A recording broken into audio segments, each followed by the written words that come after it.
Hi, today I'm going to be harvesting my kale. These need to get picked. I did thin it out already a little bit. And as you can see, I thinned out my arugula. And I'm just going to pull these. And I'm also going to pull whole plants just so I can thin all of this out according to the square foot method. I really probably should only have five kale plants. It'll help with the growth. And I could kind of monitor for bugs a little bit better. But, you know, it looks really good. So this is one of my kale leaves. I have some really huge ones. But, I mean, I'll show them in the end. And the plants that I'm going to pull, like the whole plant, will be the little ones. Like, this is kind of skinny and dinky and just taking up space. The ones that I'm going to keep are like this one. This has a pretty good stock, but I'm just going to try to do it organized and keep the big ones and then pull like these little ones that are just in the way and limiting the full growth potentials of the larger plants.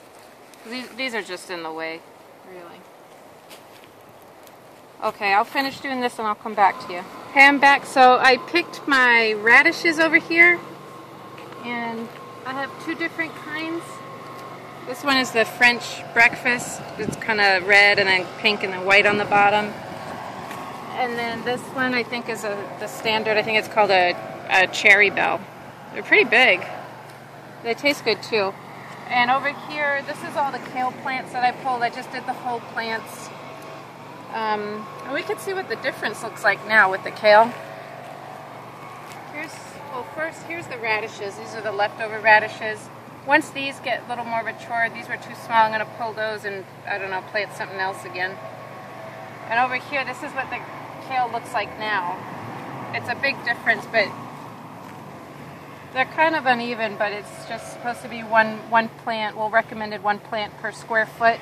And this way I can see better if there was any issues with bugs or caterpillars. It's way easier now. Before it was just a big kind of bushy mess. But yeah, this is the kale plant. So I'm left with 1, 2, 3, 4. I might get rid of this little one down at the end here, but these two. And then I'll harvest these sustainably. Like every time I want some, I'll just pull a few from the sides, and making sure not to pull more than 1/3 of the plant off, and just take enough that I need for that evening, for dinner or a salad or lunch or something. And this is one cool thing though, with one of my strawberry plants, since it was underneath all the kale, I couldn't see anything. I got a little runner. I probably should pick it off. That's what I hear I should do with the everbearing, but I'm just going to leave it because it looks cool.